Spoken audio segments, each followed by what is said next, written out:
All right, all right, all right. Notre Dame fans, welcome back to another edition of the Irish Breakdown podcast. It is Wednesday, and normally this is a day where we kind of talk about the team, but I got something special planned for y'all today. I am joined today by former University of Texas All-American defensive back. I would say NFL DB, Rod, but this is a college show, baby. So we're going to No doubt. focus on the fact that you were an All-American at the University of Texas.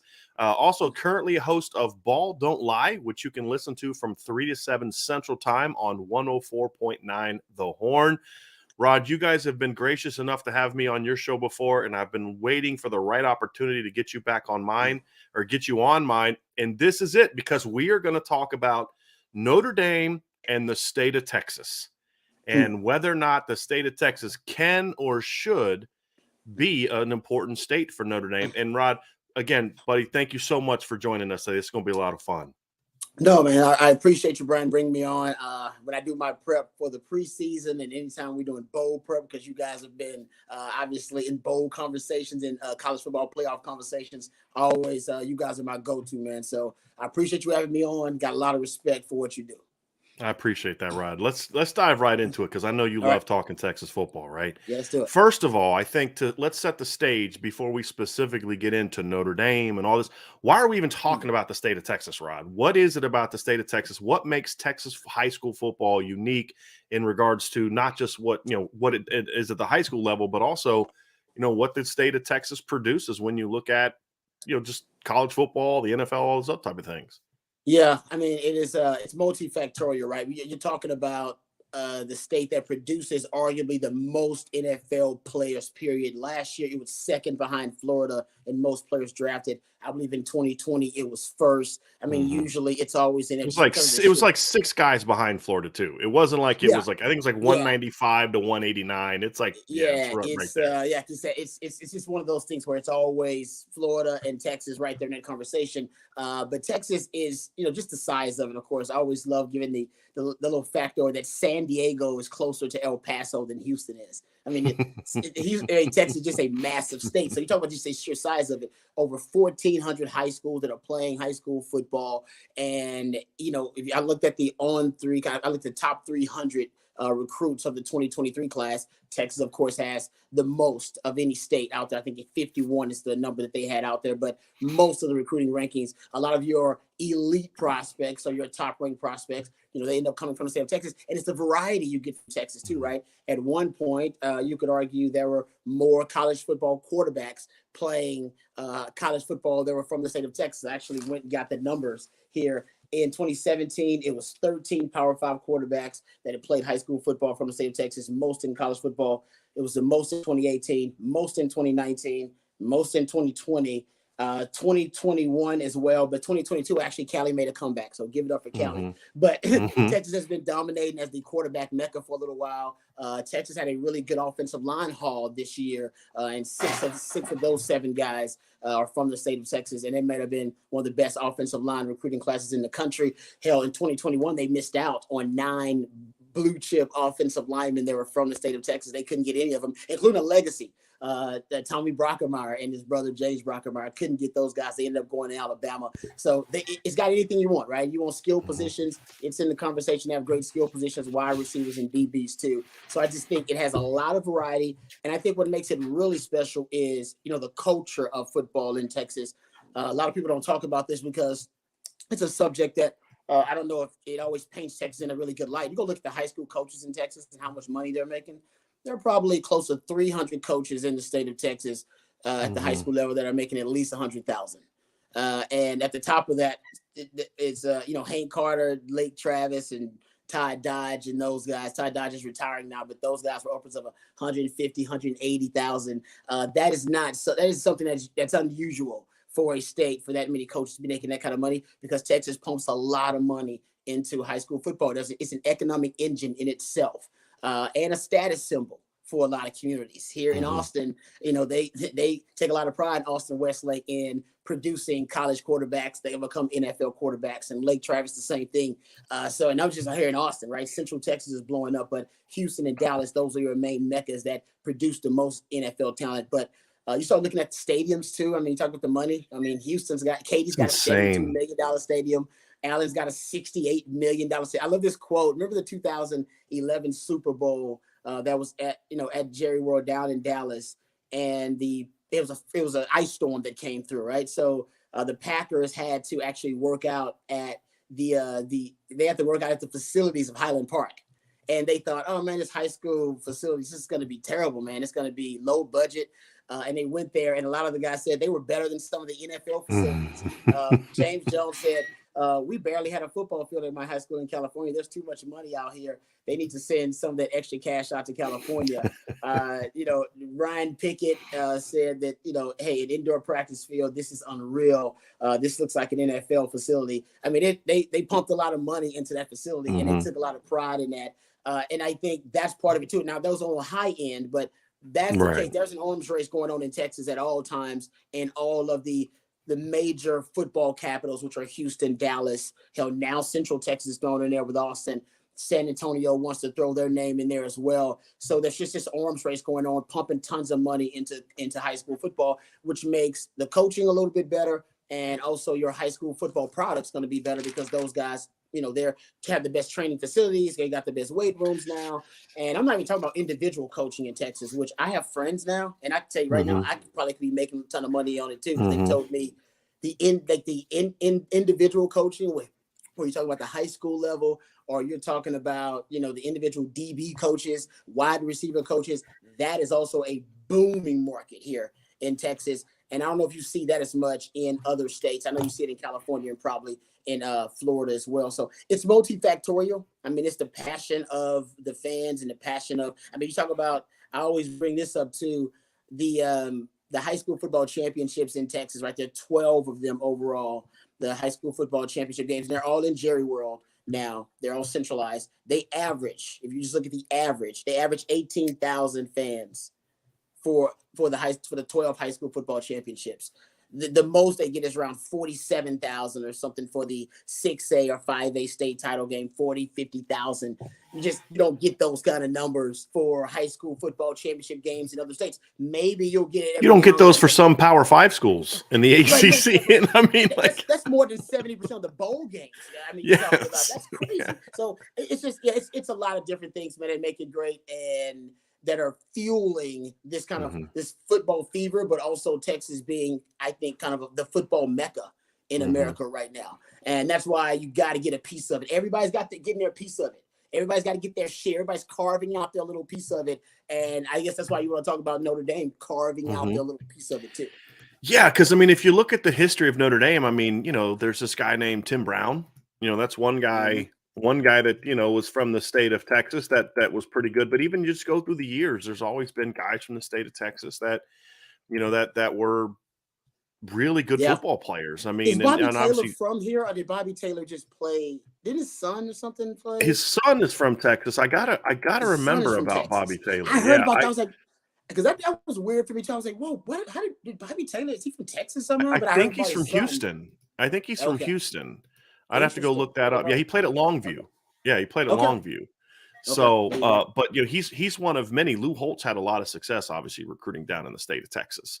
Oh, yeah, he did. But the thing for me is it's one of the things I feel too that is an advantage to recruiting the state of Texas is obviously you're not going to have the volume that the Big 12 schools have, right? That's a given. You're not going to sign 13 kids from Texas every year if you're a place like Notre Dame. But you hit on a point about like just the weight rooms are good, the facilities, the coaching, it's all good. I've always advocated one of the reasons is you go to Texas is that's where you're going to get more players that are kind of ready to show up and play today. Like day one, they can help you because they are so much further along in a lot of the strength conditioning, the technique, and those type of things. Because, like if you're a college coach and, you've been a part of a staff that got fired and, hey, I can go down and make $90,000 coaching DBs at, such and such high school in Texas. Whereas in Florida, outside of maybe some of the bigger schools like STA and stuff like that, like those coaches don't make a whole lot, which is why a bunch of them are leaving to go to Georgia, right? And to coach. Point. And so, I think that's the thing too. So for Notre Dame, if you're going to recruit a state like Texas in a targeted fashion, you recruit those high level players or those guys that maybe can come in and help you right away. And I also think in a state like Texas, another reason I think it's important to recruit the state is I feel, Rod, is because it's such a densely populated state and there's so many good players, it's easier to find kids that maybe one of the big schools is overlooking. I think you can tend to find some diamonds in the rough. Like there's this kid that was from Texas named what's his name? Plays quarterback for the Chiefs. Oh, Pat Mahomes, right? 3-star kid that kind of got overlooked, goes to Texas Tech and lights the world on fire, right? Yep. And so I feel like that's another reason why I feel like this is an area that Notre Dame has to tap into. And you and I were talking right before the show, and when I said this to you, you were shocked. And honestly, I was a little bit too. Notre Dame right now has 4 players on their roster from the state of Texas. That's it. Avery Davis, Nano Safa-Mensah, Jadarian Price, who's an early enrollee, and then Brandon Joseph. So Jadarian Price just got on campus. Brandon Joseph just got on campus. Had Jadarian not signed with Notre Dame and had Brandon not transferred, they'd have 2. I mean, they didn't make it enough of a priority, in my opinion, for about a decade. And I think that needs to change. And that's my argument. What I said to you, we had a show on Monday, Rod, and I told you I was going to tell you my opinion, but I didn't tell you before because I want to get your reaction. We were discussing, obviously, you and I, know this. Notre Dame's a national brand. They're going to recruit all over the country. They can recruit all over the country. Yep. And we talked about, like, what are the base regions? Like, you got to recruit Chicago. You've got to recruit the Catholic schools in Ohio. You got to recruit Jersey. We went over these things. And then we kind of talked about, the big 3, Texas, California, and Florida. And we all ranked how we would view those 3 schools. What's the most important one? And one of our guys said Florida. One of our guys argued for Cali. I argued for Texas. And the reason that my argument is number one, I feel like Texas is a state where there's going to be more kids in the state that are going to be better Notre Dame fits. I think the school systems tend to be better in Texas than they are in Florida. I think the talent is better in Texas than it is in California. The best school in California is basically a USC pipeline. So it's kind of like, you're banging your head up against the wall.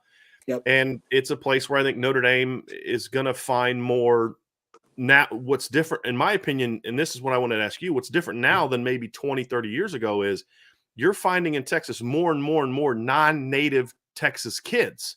Either they may have been born in Texas, but their parents weren't born in Texas, which I think is a little bit different. So I just feel like it's a place where Notre Dame is going to be able to go and recruit the top players, but also do it from more of a volume standpoint. Do you agree, disagree with that in regards to specifically Notre Dame? And should, in your opinion, Notre Dame make Texas a bigger priority?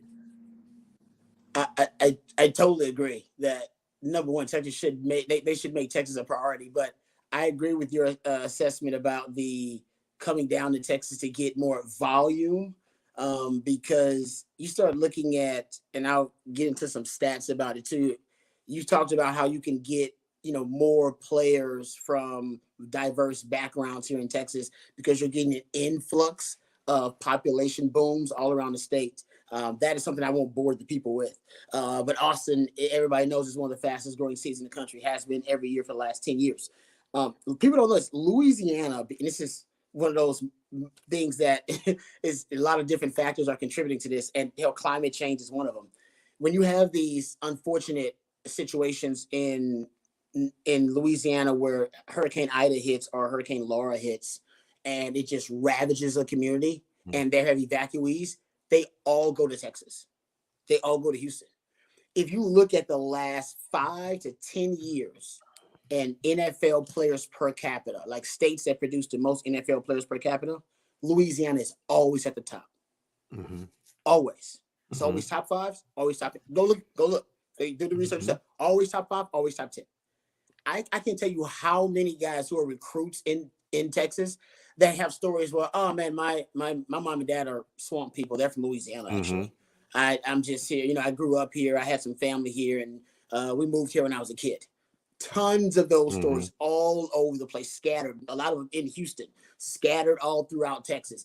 But there's one example of what you're talking about just the migration patterns that have. Well, I'm going to throw another one into that, Rod, is Mississippi has seen a lot of that too, because if you look at the per capita things, Mississippi is a very high state per capita as well.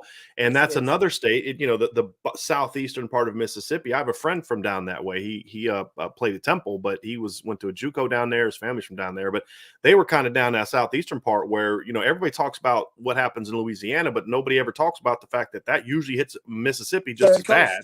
Yes, Right. And so that also adds to it. So you're getting really two states that from a per capita standpoint in regards to producing talent. And like Katrina, I was coaching when Katrina hit, but that was one that was even more than any other where you saw this massive move of people just because of the hurricane, but a lot of them never came back. They never just came back. Stayed in Houston.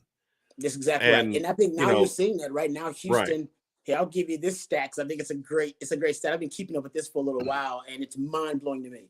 Okay, so the greater Houston area, this is it from 2020. I'll give you a 2020 draft stat and a 2021 draft stat. The greater Houston area and the Dallas-Fort Worth Metroplex area combined had more high school area players drafted in the 2020 draft than any other state except for Texas and Florida. Mm-hmm. That stat also applied to 2021. Same stat applied to 2021. Right.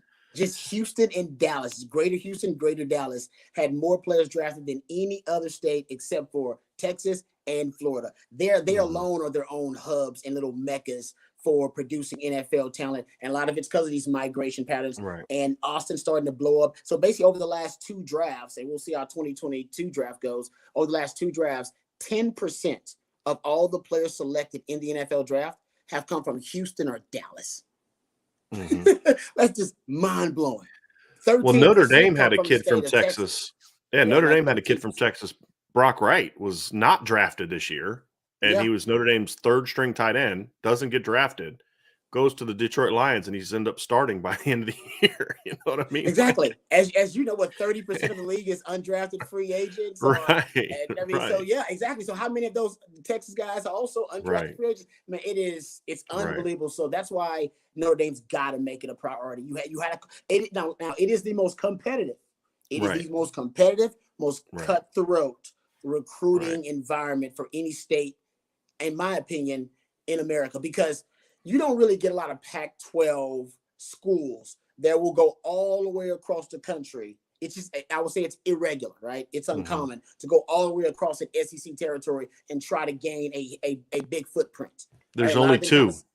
It's Oregon and USC are the only ones that have been able to do it with any kind of success. Exactly, because you got to have clout to do that, right? You got to have a brand to be able to do that, and vice versa. The SEC doesn't really do it either. Yeah, Bama will do it and some big brands, but they don't do it either. They got so much talent in the SEC country, they really try to just battle it out there, and then they go to Texas. But everybody recruits Texas. The Big Ten, the Pac-12, the SEC, the ACC, and the reason it's centralized, number one, it's centralized, right? And it's huge. It's got so many pockets. It's got Houston, it's got Dallas, San Antonio. It's got the Beast, Texas. You go to East Texas, you got West Texas. Hell, you got Central Texas with Austin now blowing up. San Antonio's got so many pockets of talent. You can carve out your little piece. There is enough for you to carve out your piece, especially when you got a brand like Notre Dame that everybody recognizes. So I'm with you. It's a shame actually right now that Notre Dame doesn't have a bigger piece of Texas. Yeah, because everybody's getting a bigger piece of Texas. Everybody is.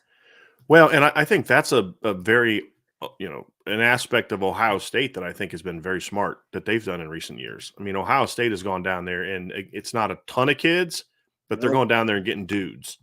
And they were just look at their receiving core. I mean, their receiving core the last couple of years you've got Marvin Harrison coming along this year. You know what I mean? So it's been interesting to kind of watch how it all has gone. As Alabama's a team that has done that. I'm looking at Ohio State now. Jackson Smith and Jigba's from Rockwall, right? Garrett Wilson's from Austin. They got a DB from there. They've got Donovan Jackson, who was a stud offensive lineman, like top 50 offensive lineman last year from Bel Air. Yeah, Texas just got two transfers from there, right? From Ryan, Ryan Watts, the DB, and they got Quinn Ewers. Back from Ohio State. Back from Texas, right? He went and got his $1 million to go to Ohio State, right? And he came back to Texas where he was always going to be. You know what I mean? Hey, so straight that kid's a hot mess, man. That kid's a hot mess. Straight cash. We'll see how it goes, man. Well, and Clemson, came down to Texas and got Cade Klubnik, who I thought was one of he eventually became a top prospect, but early on, he wasn't considered the best quarterback in the class. I'm thinking, y'all are missing a boat. Y'all are obsessed with the fact he's not 6'5", but this kid is a flat-out baller. This Yeah, kid man. No, is a he really was. talented football player. And Agreed. there was a period of time, it was interesting. There's a period of time in Texas where quarterback play took a step back. And people asked me why. And I said, go look at the Major League Baseball draft. That's why. Because it used to be where a lot of these kids were big-time quarterbacks and big-time baseball players. And once the Major League Baseball draft started throwing more and more money at these kids, it's like, I'm going to go play. I'm going to go play like Matt Holliday. People forget, who played for the Cardinals for all those years. He was a big-time quarterback to sign with Oklahoma State, coming out of high school football. Point. So, Yeah. but you're starting to get back to seeing more that the quarterback, as you pointed out, is getting back everybody to that. thought Kyler was going to go take the money, and he wanted to play football. He was just passionate about football. But no, that's a good point. That's actually, I didn't think about that. The state of Texas has become a quarterback mecca, but there's an argument to be made that it probably could have been producing more quarterbacks now, because maybe some of those guys when they were younger decided, nah, I'm going to play baseball. It's easy money. It's good money. Yeah.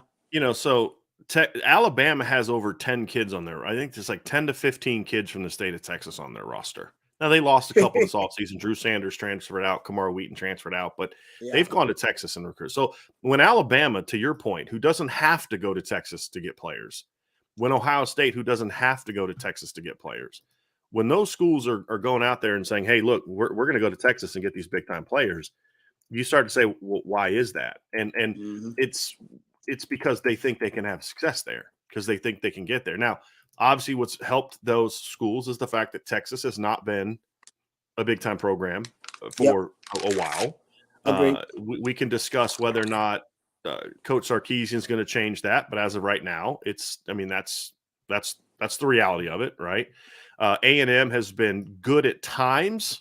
They had a couple of years with Johnny Manziel and 2020, the COVID year, but they haven't been a power, for a while.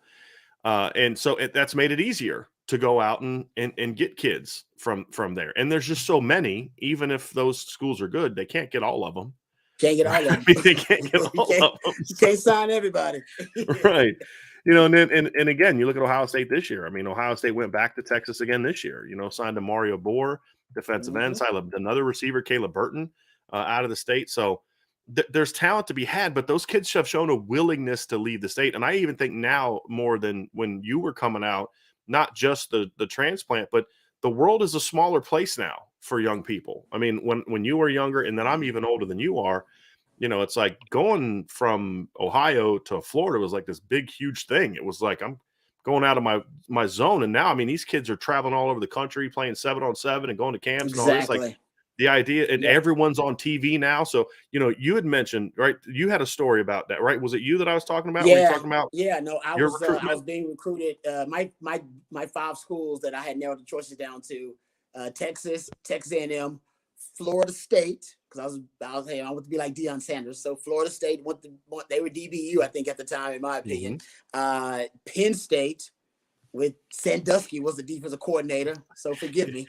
If you'd have known then what you know now, thank goodness for R.C. Slocum, because I didn't go there. And then Colorado, because I was a Rich Newhouser fan. I like Colorado. I went to Boulder, and I'm kind of a hippie, so I kind of like Colorado a little bit. But then R.C. Slocum, God bless him. And R.C. Slocum just beat cancer, so holla at R.C., right? He said, hey, I never thought about this being recruited. I was 17 at the time. He said, hey, do you want your parents to be able to watch all the games and go to all the games? And I was like, oh, yeah, my parents go to all the games. And he said, well, just make sure you stay in the state. Because if you go out of state to Florida State, or you go to Colorado, or you end up going to Penn State, they're not going to be able to go to the games. And literally at that time, I hadn't really thought about it. And I said, man, that's probably the determining factor. That's why I'm staying in the state of Texas. And I had a lot of pride, right? I had a lot of pride as a Texas, just a native of the state. I played in that Texas-California All-Star game. Remember that back in the day, old school? I played in that thing. We lost. I missed those. The Ohio-Pennsylvania games, the Georgia-Florida games. Like, I missed those being like big-time rivalries. Yeah. Dude, I love those games, man. And, man, that was fun. We went out to Cali for a week. We ended up losing. I think, who was the quarterback for Cali? Was it Bowler? Kyle Bowler. Okay. Yeah. Yeah, I think he was. We lost on a Hail Mary. They threw it to the other corner, not on me. The other corner over there. Anyway. He can throw it a country mile now. He didn't know where to throw it all the time, but he could throw it real far. Exactly. But anyway, yeah, so I think, and to your point, I'll give you my theory on this, because I've thought, you watch Game of Thrones? Did you watch Game of Thrones? Yeah, I did. Eventually, I went back and kind of binged it, yeah. Okay, so basically, Matt Brown ruled the Iron Throne of Texas probably longer than any coach had ever had in the modern history of recruiting. I was part of the #1 recruiting class in 1999. So from 2001, when he went on that run of winning at least 10 games, from 2001 to 2009, then 2010, of course, it falls off a cliff. From 2001, you win at least 10 games all those years, and Texas and Mac had the best recruiting class in the conference every year, but also in that time span, he basically got all the top players in Texas and everybody else got the leftovers. Mm-hmm. And I do believe that Mac Brown and R.C. Slocum had a bit of a gentleman's agreement that, listen, we'll keep a border around the state and keep all the other guys out of the state, the big blue bloods that want to come in, and me and you can battle it out for the top prospects. And two things happened to Mac Brown. First of all, the program fell off a cliff in 2010. You went from a national title game appearance to a 5-7 season without making a bowl game, and Mac Brown lost his stranglehold of recruiting, when he basically was able to walk in any living room and say, hey, we're the best program in the state of Texas.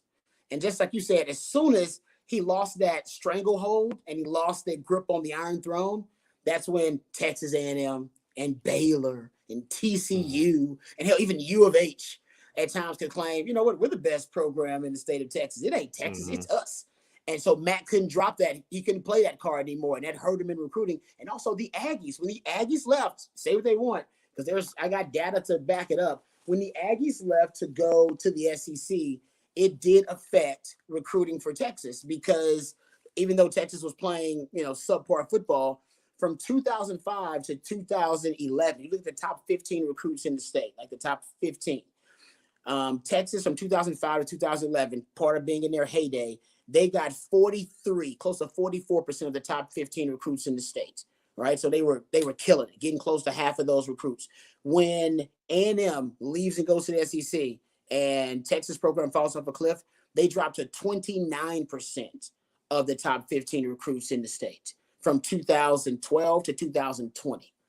So they weren't getting the top recruits in the state. A lot of them were leaving, like you said, leaving the state, but they definitely weren't going to Texas. And by the way, Texas A&M started getting more of those. They went from getting 10% of the top 15 recruits inside the Big 12, went to the SEC. They were getting 18% of the top 15 recruits in the state of Texas. So it helped them going to the SEC. And later on now, Texas, in retrospect, decided, yeah, you know what? It is a good idea to move to the SEC. And we're going to do it too. So it'll help our recruiting. It'll boost our program, and we'll make more money on a bigger platform, on a bigger stage. So a lot of those things affected the way Texas was able to have that stranglehold on recruiting. They lost their grip on the Iron Throne. Truth is, Brian, I don't know if anybody will ever rule the Iron Throne of Texas ever again and be able to rule and say, we are the best program in the state and we recruit like that. I don't think it's ever going to happen, even with Sarkisian trying to bring it back. Right. It's kind of like, once that Pandora's box has been opened, you can't put it back. Once kids have realized, I can leave the state and have success, and if I love Texas, I can come back in 3 years or 4 years. You know what I mean? And exactly, I think once that's kind of, we've talked about this on our show a lot. Why it's important for Notre Dame to go in these certain areas, get a kid, and that kid's got to be successful. Like, you want to recruit top safeties, have a Kyle Hamilton come out and be successful, right? And kids say, hey, you know what, I can go there. Boy, they produced Harrison Smith a few years ago. Now Kyle Hamilton, hey, you know what, I can go there, because you can tell a kid. I mean, Rod, you went through this. I can tell you all I want what we're going to do, but if I can't show you on film, or I can't point to an example where it's actually been successful, a well-informed kid, family, or coach is going to be able to kind of poke a lot of holes in that recruiting angle that you're going with. And so, for Notre Dame, it's one of those things where even in those eras where it was hard to get kids out of A&M territory, I mean, out of Texas, because of Texas and Texas A&M, and I like to throw Oklahoma in there too, because I think those three together really just have, for a long time, you had a hard time going there, but Notre Dame was still able to go do it. Yep. And I think that because it is a different type of deal. And I think that the fact that Ohio State has had success in the state, the fact that Bama's had so many kids from the state, I just think that Pandora's box has been opened. And now the key for Sarkisian is, I think, twofold. Number one, you have got to keep a higher percentage of the top players in your state, right? But I don't think recruiting has always been the issue at Texas. I think it's been coaching. I mean, they've had players. I mean, they're losing to teams every year, Rod, that they have no business losing to. And it's not because, Yeah. well, we don't have enough big time players. But no, it's because you can't coach your way out of a wet paper bag. That's why you keep losing these games. And I think also they're going to have to kind of do reverse engineer this thing a little bit and say, hey, let's go out to California and take advantage of the fact that the Pac-12 is not that good. Yeah, I think that's going to be a key. And I'm very curious to see how going to the SEC is going to impact their recruiting. It's either going to help them or hurt them even more. And I'm not sure which one it's going to be. I think it's like you said, Texas has never had a problem with talent acquisition, right? They've been maybe from a national championship standpoint, but not winning the Big 12. Yeah, consistently. They have had, even in their down years, they've had the second best recruiting class in the Big 12 every year at the worst, and the first ranked recruiting class in the Big 12 most years. Mm-hmm. So they're not, they losing to Kansas. There's no excuse for it. Right? I don't care. Right? A 6-game losing streak. There's no excuse for it. But getting back to what you said, its latest recruiting class for Texas, Texas, 71% of the 2022 recruiting class is in states from the state of Texas. Mm-hmm. So Steve Sarkisian's trying to bring it back. But when they go to the SEC, we've talked about it, right? You talked about Mississippi and, per capita, how many NFL players come from that state. I've talked about Louisiana, how many NFL players come there. I mean, just top 5 in producing NFL players per capita. You know who recently has jumped into that conversation too? Georgia. Mm-hmm. The state of Georgia's in there. You just Atlanta, the Atlanta area alone. It's unbelievable. Yeah, and I think that's and we talked about this on our show, Rod. It's all population shifts. I mean, that's the thing is it's the same with North Carolina, like the Charlotte, Raleigh area is just the tech boom there. I like to use electoral votes as an example. And I'm like, go look at the electoral votes in Illinois and Ohio and Pennsylvania and Michigan in 1988, and then look at them in 2020. I'm with you. You see it. It's huge. I bet you could track it. I bet if we want to do an extensive breakdown and look at migration patterns and population booms and college football recruiting and like NFL per capita, I bet we could find a trend and find correlation. Absolutely. No absolutely. I'm with you. Absolutely. But yes, I totally agree and that's why we talked about the Louisiana evacuees, unfortunately, for Katrina and Ida and Laura. It's unfortunate, but you go look at years later, and that's why Houston and Dallas are having these big booms in NFL talent, because not only does Texas have a lot of talent, but then they're getting migrations from, like you said, Mississippi and Louisiana, those third coasts. And it's not always like, natural disasters. You look at Pennsylvania, for example, it's the coal industry is de-emphasized. The steel industry takes big hits. Ohio, like when I grew up in Ohio, and it's like you've got all these car plants, you've got these factories. Well, when those things kind of start, about 30 years ago, start kind of shipping across the border to Mexico or other places, and labor's cheaper, and things like that. And all of a sudden, people, just gonna sit here and not have a job. No, people move. People migrate to where the jobs are. I don't know if that more and more people aren't doing that, but that's a whole different conversation for a whole different show. And, we're not going to get too deep into it. Right. But like, you look at like Notre Dame in like 88, 89, and 90, you've got Rocket Ismail from Pennsylvania. You got Ricky Waters from Pennsylvania. You got Jerome Bettis from Detroit. Those areas are just not producing as many of the big time skill players. And again, it's a lot of it's just population shift. And so you look at Notre Dame, you say you've got to be ahead of the game, in my opinion. And I think Texas, the argument that I made about Texas being number one is also not just presently you can have success, but future wise, California is hemorrhaging people. And that's why you're seeing Arizona. Texas. Yeah. And Arizona too. I mean, you're seeing Arizona really start to produce a lot more college football and NFL draft picks. I think it was like almost Bijan Robinson. Yeah, exactly. From Texas. To your point, Arizona had the third most Power 5 quarterbacks in 2021 behind Texas and California. Yeah. To your point. So, yeah. And so you have to follow that and say Texas isn't going to get smaller. Texas is not a state that is losing population. Texas is a state that is gaining population. And I think especially as Texas continues to improve their school systems, it's going to become an even more attractive place for people that are looking to, find a new home. And so you have to stay on top. I mean, we have to stay on top of those things. So Texas has always been big. It's only getting bigger. Yep. And I think Notre Dame needs to tap into it. But here's the question that I have for you, Rod, is it's kind of a twofold question.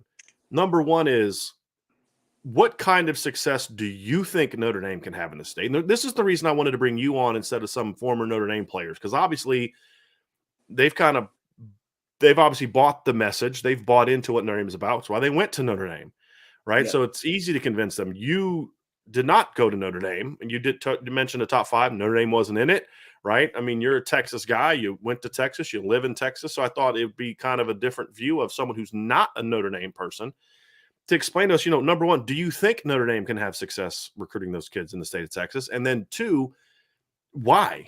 I think number one, obviously, winning. Winning helps. They have 5 straight seasons of 10+ wins, right? Mack Brown was able to put a stranglehold around the state of Texas because of 2 things, in my opinion. Number one, they won, right? And number 2, he started the whole early commitment thing. Like, he was the guy that started getting kids like committing as juniors. Yeah. I mean, exactly. And so and that's kind of the recruiting. I've not blamed, but I think you can track the whole massively sped up recruiting process to Mac, and the way he did it is like, not only going to lock down the state, but we're going to lock you down now. We're going to go get the kids we want now. Yeah. And then that allowed you to start getting a head start on the next class and the next class. And that's partly also why he was able to consistently land top players. And I think it also hurt him at the end because you start missing some of those kids that develop later because you're so locked down early that you miss the Pat Mahomes and they develop later, and those type of things. I agree with that. So, that caught up to Matt too. Right. That caught up to him. And lazy evaluations there on too. There you go. And I'll say this too, Mack Brown. Remember, Mack had Tim Brewster early on too. Tim Brewster now is a mercenary that's made his way through.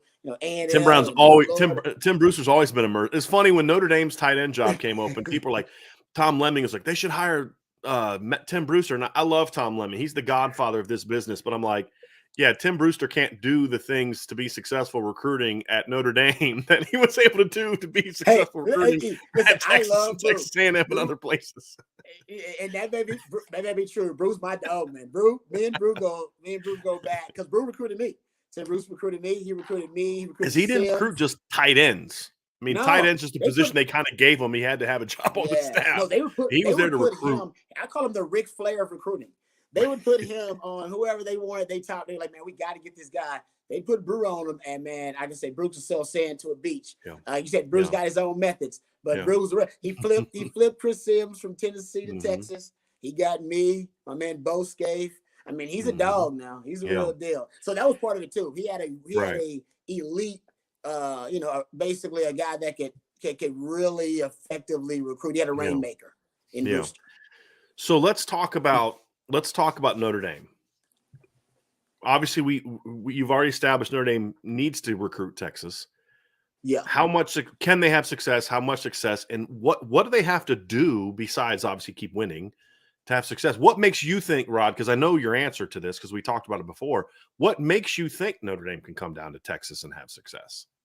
I think they can because they have a brand, right? Their brand is a strong brand that every college football prospect still knows, every college football fan knows. That means you can recruit nationally.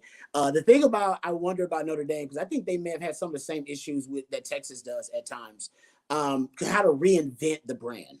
Like the brand is, I mean, it's Coca-Cola, right? It's it's synonymous with it's Americana, pretty much. Notre Dame and even Texas is, so everybody knows the horns, everybody knows what it is. But how do you reinvent it to make it cool for a young kid, right? A 17, 18-year-old kid. That's what Mac had to do. Mac reinvented the brand in a really cool way with, he had now Ricky Williams helped, right? Having the rebel with a cause, it does help having a Heisman Trophy winner to reinvent the program. But Mac built it around almost around celebrity quarterbacks, right? You go look at his program was great when he got his big time celebrity QB, whether it was Sims or whether it was VY, and then he built it around family and then reinvented the Texas brand altogether and made it, made it the it brand, right? I wanted to go to Texas because I thought it was a cool brand at the time.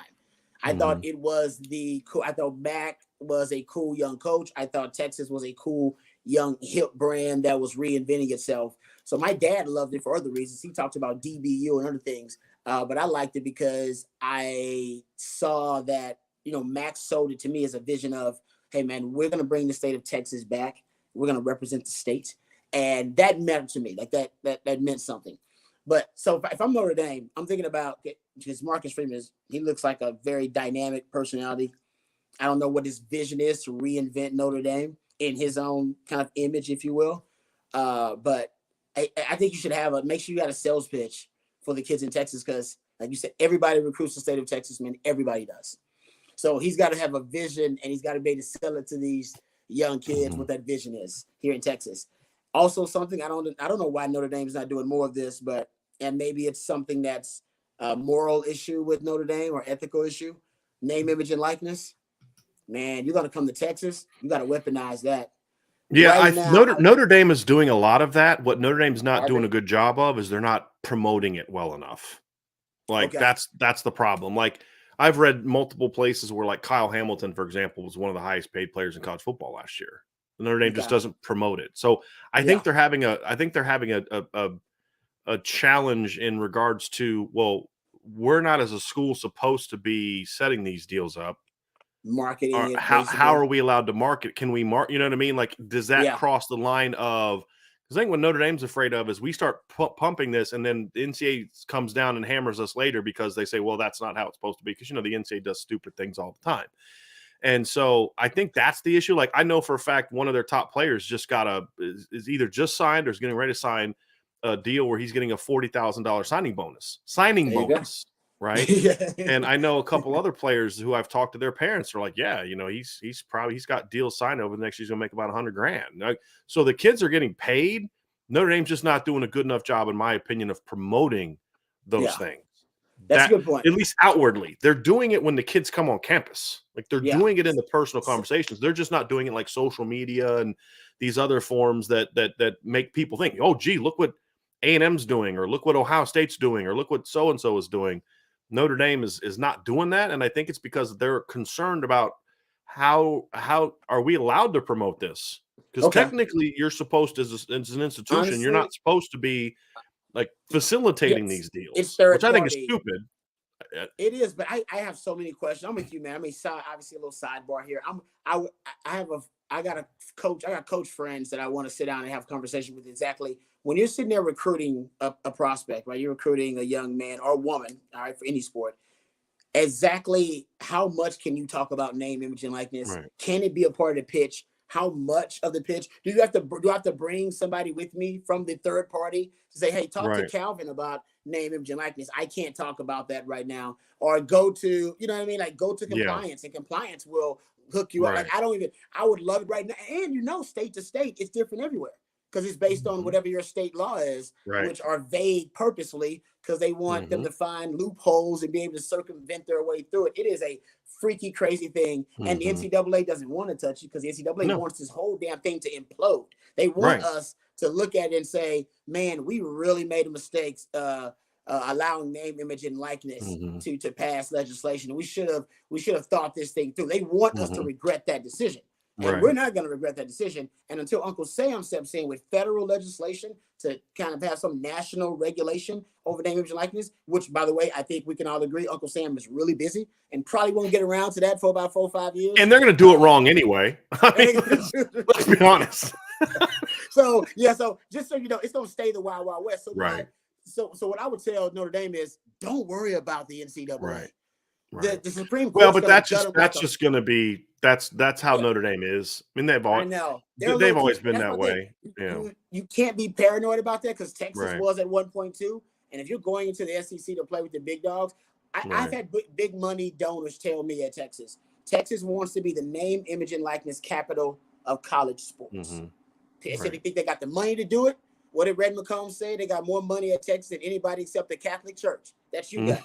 So we're talking about big, like taking off like little flecks of the dome and giving it to kids. Like, here you go. You know. Exactly. So, and that's what name, image, and likeness is about. It's about finally flexing that money muscle and saying, all right, this is how much money we can spend. And how about this? The Aggies ended up beating the Longhorns and weaponizing name, image, and likeness better than anybody else in college football. They didn't weaponize name, image, likeness. They weaponized enticing kids to come with crap that everybody knows is going to get him on probation at some point in time down the road. Well, I mean, that's just. I don't know what's going on over there. I'm not going to act like I do. I'm not. I better make sure I'm careful. I want Jimbo to get all mad and yell at me in his next press conference. You know, Jimbo will drop that name too. what a clown. But no, I'm not dissing the Aggies. So I don't know what's going on, but I will. The Aggies, I the am. Aggies. I think they weaponized name, image, and likeness. So I'll give them credit and say they did the damn thing because they're beating Texas right now in that aspect. Right. And Texas wanted to flex their muscle and name, image, like so. In the state of Texas, you have the two institutions, whether they're doing it legitimately or illegitimately or whatever. I think they're doing it above board. But they both want to be considered the name, image, and likeness. But that's why I think Texas is going to have more success with it. That's why I think Texas is going to have more success with it. That's why I think Ohio State's going to have more success with it. That's why I think Notre Dame's going to have more success with it than A&M. Because I think you and I both know mercenary programs rarely win. Rarely win.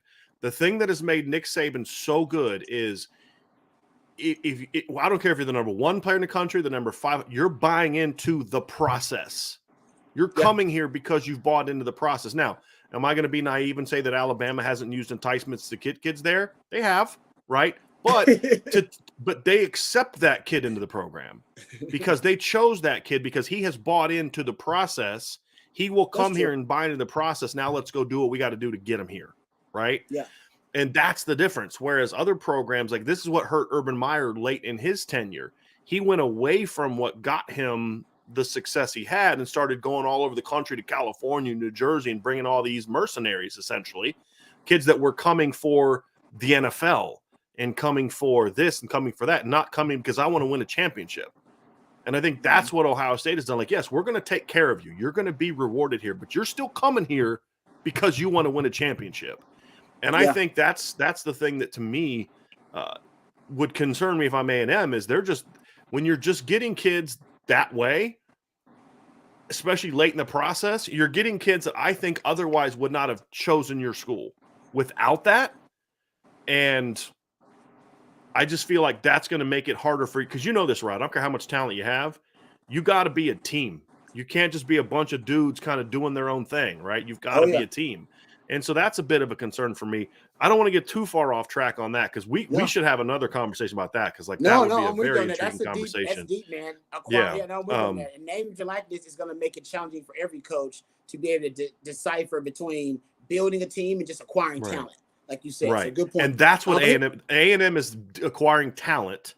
Right, they signed 75 defensive ends. I mean, you can't play all those guys, right? I mean, you know what I mean? Like you're going to lose 3 of them, right? And some of these kids are just going to go to the school because of the train. This is the other thing with NIL that's not being taken into account. When you use that as enticement to get a kid there, he's going to come, get his paycheck, and leave after his freshman year and transfer right away to another place. You're going to see more of that at some of these schools that are using NIL as enticement. Yeah, it's because if I came there, you know this, Rod. Once you get there and you get that money, and you realize I don't like it here as much as hey, I got my money. What are they going to do? It's like when A&M gave Eric Dickerson that transfer. Like, what are they going to do? Take it back? Are they going to turn you in? We gave him a Trans Am, and he didn't do what he was supposed to do. He didn't come play for it. I love that part about the Pony XS. That was the best thing about it. Like, what are they going to do? They going to turn you in? Like, hey, we gave him all this money illegally, and he didn't do what he's supposed to do. You know what I mean? So now you're right about that, man. Kids are going to recognize their power. Like, that's what they're going to do. But anyway, when you look at Texas, I think that like you mentioned, I think the brand about Notre Dame is sometimes being that Americana brand can backfire if you don't sell it correctly because it becomes stale. It's like you're still trying to sell what happened 50 years ago. That's what right? I'm saying. Exactly. I want to know now, right? And that's where I think two things are helping Notre Dame. Sell that new vision. You got to sell that reinvention. But he's got to know what the vision is. I don't know what it is. Right. And 10-3, 12-1, 11-2, 10-2, and 11-2 in 5 straight years helps. Right? Because hey, we've been in the playoff 2 of the last, however many years. That helps. And then when you look at Marcus Freeman, I mean, you talk about, he's 36. His coaching staff has a 29-year-old offensive coordinator, a 38-year-old wide receivers coach who came from Baylor, a 41-year-old tight ends coach, a 37-year-old defensive line coach, a 34-year-old cornerbacks coach, a 27-year-old safeties coach, and I think their special teams coach is in his late 30s as well, Brian Mason. Yep. And so it is a young, energetic staff with also enough balance of the Harry Heastands and the Dylan McCulloughs and the Al Goldens who have some age to them, but they have experience and reputation. And I think there's a healthy balance there. But at the end of the day, it's got to be about selling what makes Notre Dame unique. And I think the thing that a lot of people you talk about like NIL and Notre Dame fans are panicking about NIL. And I'm like, why does Notre Dame have the number one class in the country right now? And it's not close, right? In 2023. And they've got kids from Tampa. They got one of the best players in the state of Texas already committed in their class. Nice. It's because the kids know what Notre Dame is offering from an NIL standpoint, because this class was accumulated post NIL, right? I mean, once it started, that class was put together.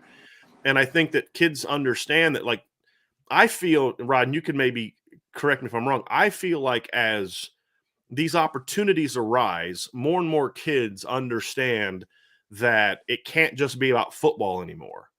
And once kids start thinking about how it can't just be about football anymore, more and more kids are going to look at places and say, how can this place maximize my non-football opportunities? And I think that's where Notre Dame needs to step into this void. And that's where you can really sell the number one business school in the country and all these type of things is, hey, yeah, you can take this money. And Marcus Freeman mentioned this in a sort of a Zoom call he did with a bunch of former players is, you know, this school may be offering you $200,000. We can't offer you that. We think you can make this much here because other guys have done it. But what we can do is we're going to offer you to where every day as a business major, you're going to be sitting next to some guy that's going to be a future CEO somewhere. You're going to be sitting to someone who's going to help, you know, start your foundation and your thing that you can take this $50,000, $100,000, whatever that you're going to make here and turn it into $500,000, right? Yeah. Because that's the power the University of Notre Dame brings. And so I think that's the thing that Notre Dame is selling. They're trying to find their niche, and because they can't just go buy like other schools can. And I think that's the thing that Marcus Freeman is helping. And I think the other thing that helps Notre Dame too is a coaching change. And this isn't a knock on Brian Kelly, but I think it's a change in coaching can, even without a win-loss, can invigorate a program. Right. I think we saw it with Sarkisian, like even before he'd coached the game, the energy changed, right? You and I talked about this before the show with Notre Dame. There's a buzz about Notre Dame right now. Marcus Freeman's 0-1 as a head coach, kind of, you know, it's still Brian Kelly's team, but he's 0-1, but there's just an energy about him. You know, I think that new era thing. And so I think that tapping into that is something that has helped Notre Dame too. But I feel like you also have to go to places where that message is going to sell. And I don't think that message is going to sell as well throughout the state of Florida. I think there's some targeted kids like a Keon Keeley, like a Cedric Irvin Jr. that you can go down and find. But I feel like in Texas, and to a degree California, but especially in Texas, I think there's going to be more student athletes that are going to be persuaded by what makes Notre Dame unique compared to Louisiana, Florida, you know, Oklahoma, some other states that you know produce good football players. Because Oklahoma is another one of the states that they don't produce a lot of players, but they produce some really good ones when they do. You know, you look at the Tulsa area. So I think that's another reason for me that I think Notre Dame can have success in Texas is because this has just been my experience covering recruiting, experience getting to know players, having family, friends that live down there. Is I think there's more kids and more families that will look at what Notre Dame has to sell, so to speak, and say, yeah, that intrigues me, right? And so I think that's going to get a bigger board of like more players interested. And then the more players you have generally interested, the higher, the more players you're going to be able to get. You know, if you can only get 10 kids from the state interested in you, you hope you can get 2. If Notre Dame's offered about 30 kids from the state of Texas, right? It's a lot. Right. And more interest there. Maybe you can get 5 now from the state. And I think that's the thing to me that makes Texas unique is I just think the message, what Notre Dame is selling doesn't work everywhere. Just doesn't. I think it works in Texas for a lot of reasons. What's your thoughts on that? I think it probably is better well received in metropolitan areas. Right. I think if you go to rural parts of place we talked about, Georgia, and you go to rural parts of Mississippi and Louisiana, I'm with you. Like, I don't think the message of Notre Dame is going to be received there because part of Notre Dame. Same thing in Florida too, Rod. I mean, there's a lot of those small rural schools in Florida too. I mean, these kids come. Right. My former teammate at Lamar High School, Jerome Sapp, ended up going to Notre Dame, and his mom just had an affection for Notre Dame back in the day. So if you go to like those metropolitan areas, those more, I know it's such more the urban areas. I know it sounds crazy, but you go to those cities and you'll have the parents who also remember the history and tradition of Notre Dame, but the young kids, you can sell them. I think Texas has a program they call Leverage, where they're basically talking about what you're talking about. Like, hey man, we'll tell you how to start your own business and become an entrepreneur. We'll put you in a network so you can talk to all the CEOs and the CFOs who are also part of our alumni base, one of the largest in the world. That, you know, give them all the advantage. Hey, we'll teach you how to build your own social media network and make that something you can monetize. Like all those different little things that all the kids care about that are off the field, but also things that you can sell.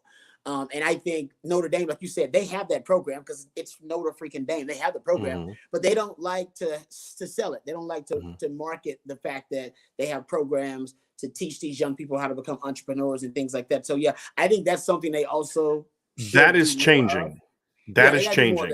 Even to give the stories to you guys, just give it to you guys and be like, yeah, man, we got a little program here for our kids, and drop it down to Irish Breakdown. You guys will post it, whatever it may be. But in Texas, that story comes like we got the Pancake Factory by the Horns with Heart, which is one of the third party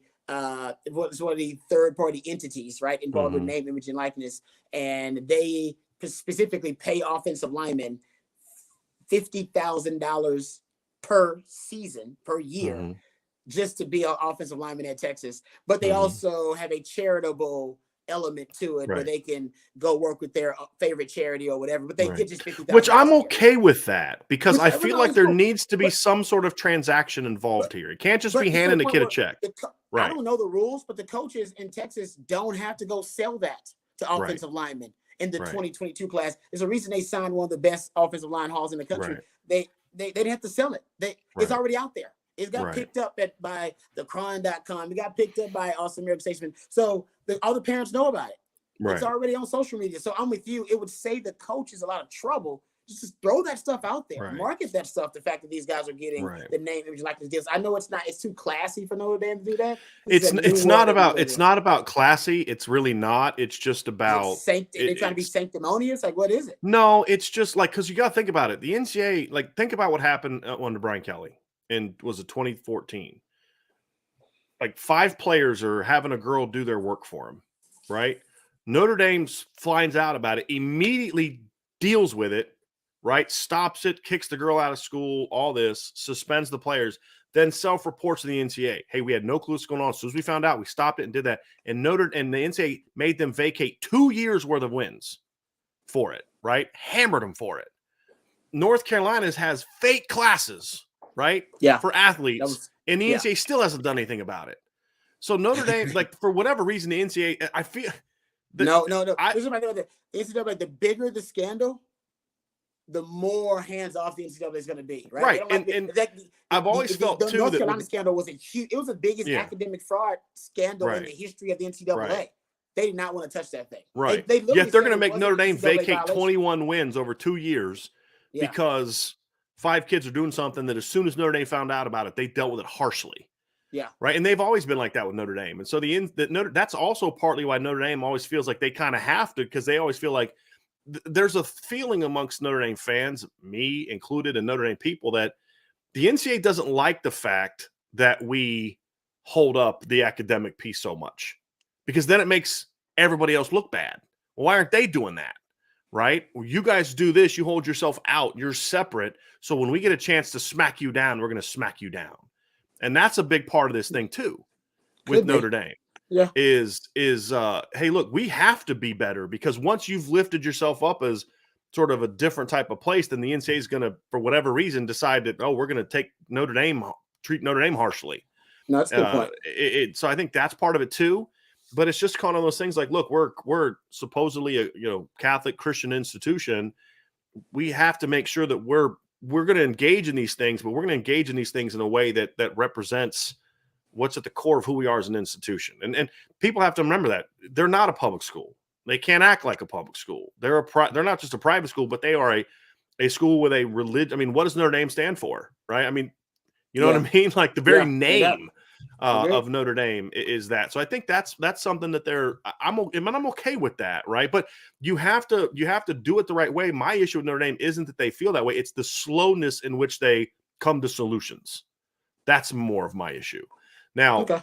the good thing is that the coaches are selling this. The coaches have been ahead of this. It's just where Notre Dame is falling behind, as you said, is the outward presentation of it to non-student athletes. How is their I think social media presence? when it comes to stuff like this, not good. It's Okay. not good. It's good with recruits in that they are really good at, getting graphics and stuff like this to individual recruits. Notre Dame is not doing a good job of, in my opinion, and I've got a whole lot of opinions on this, in marketing themselves in a bigger way with some of the modern things. Notre Dame is not doing a good enough job, in my opinion, of taking advantage of its media. Like they often treat us like the enemy. You know what I mean? Like, oh, you're lucky we even allow you to X amount of practices. How dare you ask to be at more? You know what I mean? Like they're against, like they're fighting us, as opposed to, hey, if you guys would just work with us and understand, hey, I have a job to do. I have to be objective. So yes, I'm going to criticize you when you lose to freaking Northwestern, right? Just accept that fact. But I'm also going to praise you when you do things the right way. So work with me. Work with me. I've tried to get student athletes to come on my show. We have a growing show. I get thousands and thousands of people listening to these shows. We did a one-day fundraiser on our show in November where we wanted to raise money to help our local community. We raised $11,000 in less than 24 hours, right? So I've gone in there and said, hey, look, let me get one of your players on here who's got a clothing line, and we'll talk about football, and I'll promote his clothing line, and people can buy it. Wouldn't do it. Yeah.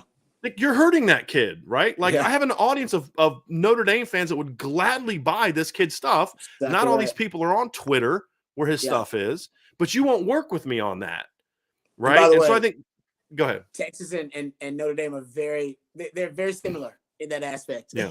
Yeah. But I would say Texas uses their own propaganda machines, though. Right. They actually do use their own social media websites. They do. And Notre Dame doesn't. They don't do enough of that. And they leak enough stuff to the media, I would say. They have their right. Now we get some of that stuff, but when I'm talking about directly helping the players, directly promote the program, things like that, Texas they don't use us. But I will say that there are laws against it in the name, image, and likeness legislation for most states about how much participation the schools can have. Exactly. In promoting. But that's what I'm saying. Let them come on my show. Just let them. Like, you don't have to promote it. Just stop being the roadblock to them coming on my show. You know what I mean? That's the problem that I have. That is the problem. I don't want them to call me and say, hey, Brian, can you bring this kid on? And that would be stepping up to me over the lines. You're facilitating these things to get these kids money, and I don't think they can do that. But when I reach out and ask you about it, don't prevent me from doing so. You know what I mean? Because the thing is, they don't let us contact players and set up interviews on our own. We have to go through them, which I'm okay with. I don't want these kids getting bombarded with media. They should have to go through Notre Dame. But then if you're going to be at the roadblock and not let us do these things, then don't be shocked when the perception is, because perception is reality, Rod. You know this. And yes, you're reaching kids when you actually finally talk to them. But to your point, the kids that Texas reaches out to in the 2023 offensive line class of state of Texas, you don't have to say, hey, now let's talk about this thing. They already know, as you said, they already know about it because it's been promoted the way that it has, right? Yeah, Darren Ravel wrote a piece about it. Remember, talking about how terrible it was. And I was like, Darren Ravel just did Texas a huge favor. Right. Exactly. Everybody. And so that's the issue with Notre Dame is Texas has the same policy with its players, I believe. But now they have it where the different media organizations are having name, image, and likeness deals with the players, which is another game changer. Where literally that's not something I'll ever do, to be honest with you. Yeah, they have sites now that hell, several down there in Texas that have deals with the players. Yeah, it's a game changer, man. It's a different world. That's not an area. I'm never going to go there because I feel like my job is to be objective. Right. Agreed. And if I'm praising a player that I have a deal with, okay, are you praising him because he's on your show, and because, you think he's good, or, hey, why don't you ever criticize this guy? Oh, it's because he's on your show. I just feel like that's a bridge I don't ever. Now, I'll have you on and let you promote your thing, right? Yeah. No, but I'm saying it's the lines are all blurred up these days. Hey, let me ask you this, getting back to how Notre Dame can have, positive impact in the state of Texas. How many coaches on the staff, you're talking about them building a new staff, how many coaches on their staff have connections in the state too? Because that's big, right? Texas coaches, it's a good old boys network. Yeah. Not in a bad way, but it's a good old boys network, right? With Mac Brown, when they won the national title in 2005, one of the first people he thanked on the stage were Texas high school football coaches. They want that love, right? Steve Sarkisian had to go kiss the ring. Charlie Strong did not kiss the ring, and he paid for it. You got to get in good with them coaches. Right. So how many of those coaches on the staff have connections to Texas, have been there a little bit in some of their previous stops as a coach? Because that's really important, man. Them relationships are big down here, probably more so than most places. The only one that I know of for sure off the top of my head is Chancey Stuckey, who was at Baylor last year. Oh, it's big. Yeah. That's he did a good job. I mean, if you look at Notre Dame, the kids they're recruiting, and we'll go to that next. I want to talk about a couple of these guys with you and just kind of get your thoughts on them, because I know did you get a chance to watch the film and we kids were talking about? I watched some. Yeah, I got a chance to watch Huddle on most of the guys out there. Some of the guys are in basketball season. So I watched some little basketball film on them too. Yeah, I got a chance to break them down. So I've seen a couple of these guys already. Yeah, so I'm looking at the resumes, and like Jared Parker was at West Virginia the last couple of years. He's the tight ends coach. They actually played in the Big 12. It's a little bit of a different deal. I know West Virginia likes to go down there. I'm looking at his. He coached for 3 years at UT Martin, that's Tennessee, Marshall, Purdue, Duke, Penn State. So he's not a guy. Al Washington, I don't believe, is coached in Kentucky or in Texas. Al Golden is not coached in Texas. Mike Mickens is not. So I mean, none of the guys have actually had direct connections there. And I wonder if he'll hire, because now you can hire analysts and consultants and all this kind of stuff. They have hammered the state of Texas. Like the analysts have just been. I mean, there's like I said, they've now offered over 30 kids in the 2023 class alone. So I wonder if he's hiring consultants and all these different analysts still. Meant hiring, because Texas hired a coach from a Texas high school football coach to bring on their staff as one of their recruiting coordinators of some sort. And they also recently hired Tashard Choice. And I think one of the big reasons, because obviously Stan Drayton left, they had him as a running backs coach, and he can be a great running backs coach, because even Lincoln Riley wanted him. But the Georgia connection, right? We just talked about Georgia being a huge recruiting mecca lately. He wants that. He wants that tie into Georgia. He hired a young man from, I forget his name right now, it escapes me, who went to school at LSU and was a quarterback there at LSU, but now is on the Texas staff because he wants that Louisiana connection. And Terry Joseph on the staff, as you guys know, he has a Louisiana connection too. So I think that's a big part. When you're building your staff, you got to be thinking like, you know what? I want a connection in that state. Sometimes you just go down there and you got to hire a guy from that damn state who's got a lot of connections and just go, you know what? Would you come here and how much you making there? You making $40,000? All right, man, I'll pay you $60,000. Come up here and be my recruiting assistant to the recruiting coordinator. But I just need you to focus on Texas. Yeah.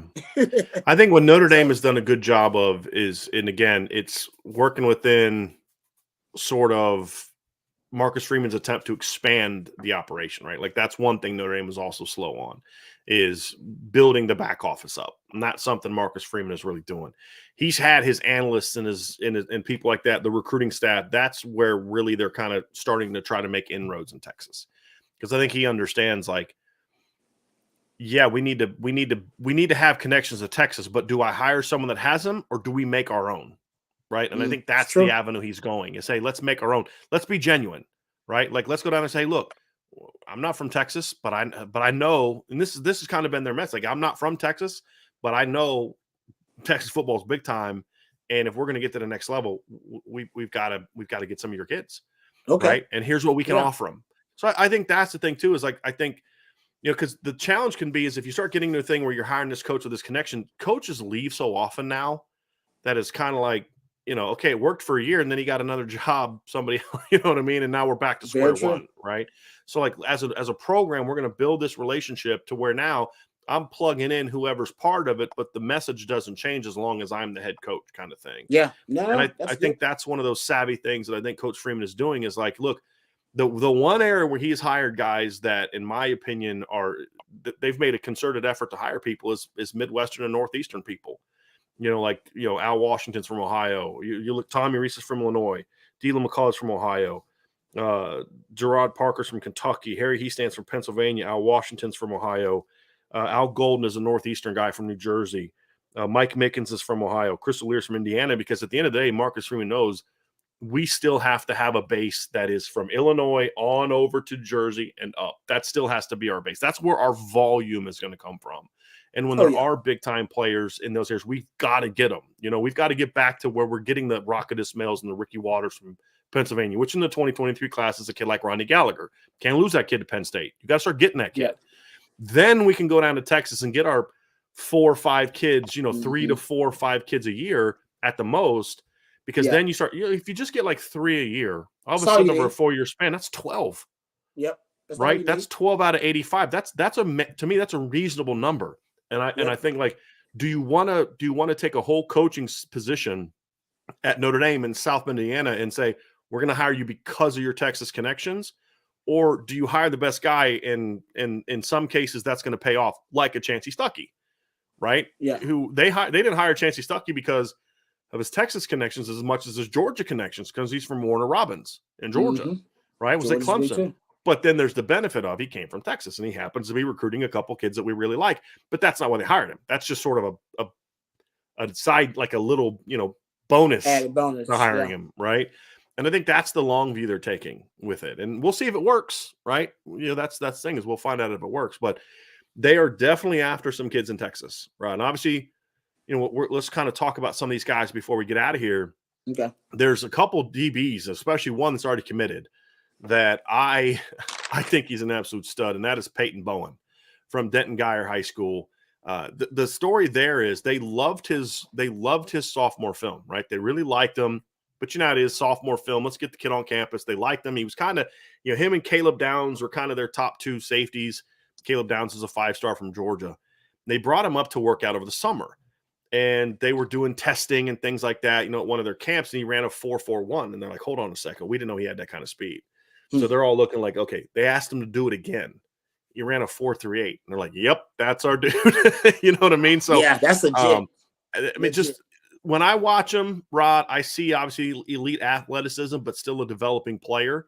What do you see when you look at Peyton Bowen on film? Obviously plays some receiver for Guyer, plays safety for Guyer, plays some, some slot a little bit at times. What do you see from Peyton Bowen?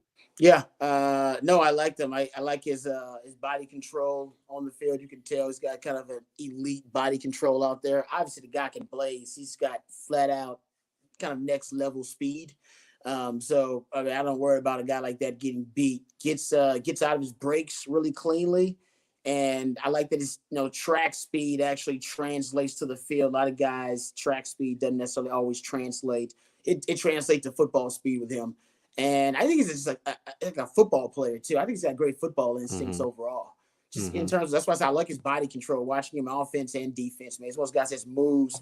It's a real smooth transition when you see him coming in and out of his breaks, man. So I love athletes like that. And like I said, the speed is something. I was talking to my man KD about this not too long ago. Man, Notre Dame's got to get back to the point where they had speed on both sides of the ball. I remember those days where Notre Dame's speed was actually something people feared. Well, and the 88 game against Miami. Back to that. Yeah, I mean, you think about the 88 game against Miami, and Chris Zorich, but they had Rocket. I mean, they had Rocket, who's always the fast player in the field. Ricky Waters, right? Todd Light was an elite athlete. Pat Terrell was an elite athlete from Florida. I mean, you're right. They didn't have maybe as many 4 guys as Miami, but their dudes could run. Tony Rice. I mean, they could run. And then when you get into the late 90s to when you were coming up, that was gone. I mean, they were a slow football team. I mean, they had guys with some, they had good athletes, but they didn't have speed. That's not the same. You can be a really good athlete, but not fast. And you can be fast and not really a great all-around athlete. They had guys that were both. Ricky Waters was both. Right. Ricky was Rocket was like both. That. Right. Todd Light was both. Right. Exactly. No, I'm with you on that. Exactly. I always joke about the 40-yard dash, and it's like, man, it's so few. I think Randy Moss may be the only wide receiver in the Hall of Fame that ever ran below 4.3. Like, it's not, right. You know what I mean? There ain't a lot of those guys that combine the elite speed also with elite football. Look at the best receivers in the NFL right now. Devontae Adams isn't a 4.4. Cooper Kupp's a 4.6. Exactly. DeAndre Hopkins ran like a 4.58, right? Yep. Coming out. I mean, Yep. right. Cause if Will Fuller runs a 4.32, what yet to have 1,000-yard receiving in the NFL. He can't even stay healthy. I'm a Texans fan. So right. But, right. Yeah, man. So I'm with you. I've always said that, but it's rare though, because we got one of those guys at Texas, X-Man, Xavier Worthy's like that. He's got elite speed, but also he's a hell of a football player, man. Right. It's about the play strength, combining the play strength with the ability to really change direction. Right. And elite. That's football's a big part of that. Yeah.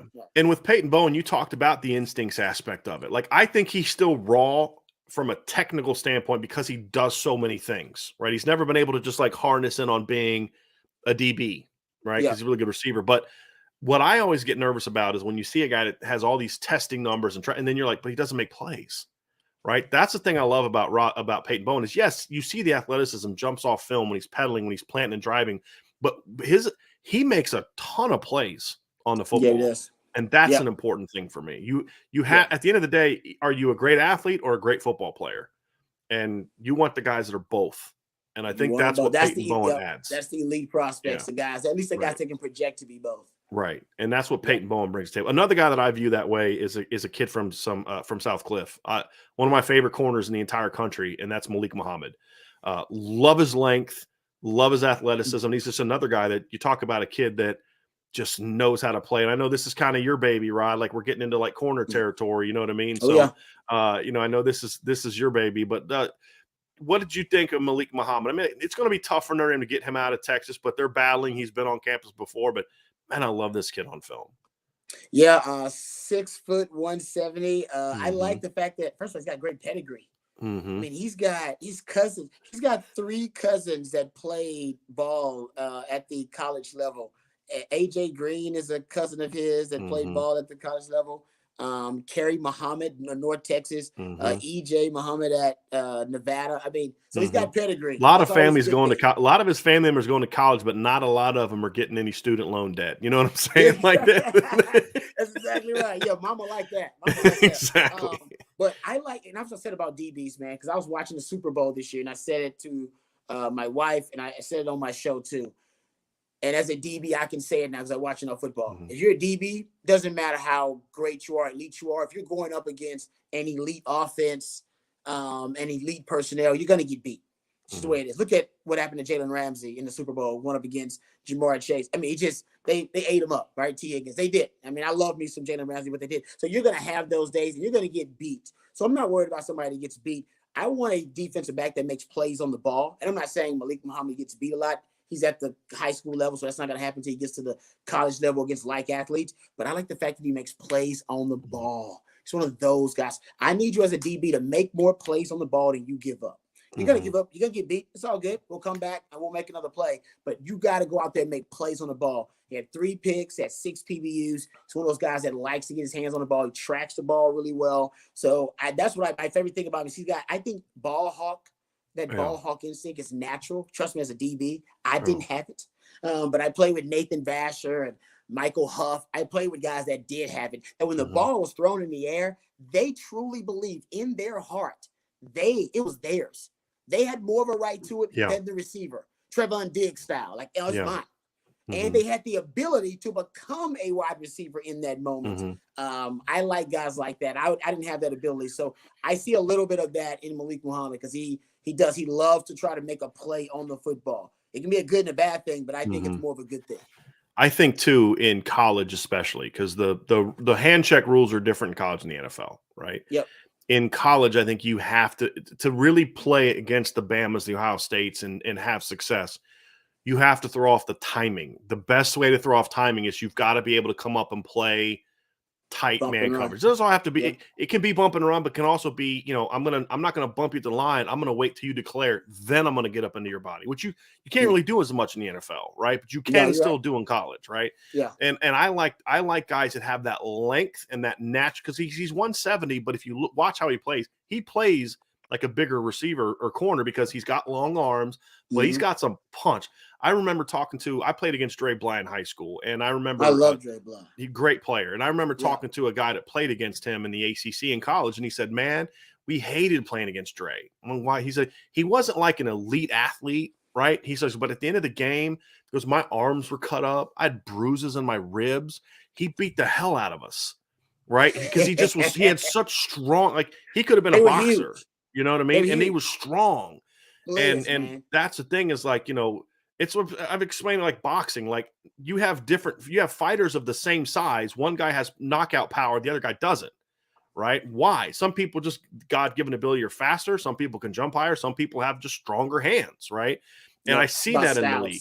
Yeah, I see some thunder in his hands, when he uses them correctly. I love that Dre Bly story, man, because I played with Dre Bly when I was with the Lions, man. I played with Dre Bly. I love coaching with the Carolina. He's coaching with North Carolina right now with Matt Brown. And first of all, when I played with Dre Bly, he was a little bit older, had love handles by that point, had a bit of a dad bod in the locker room.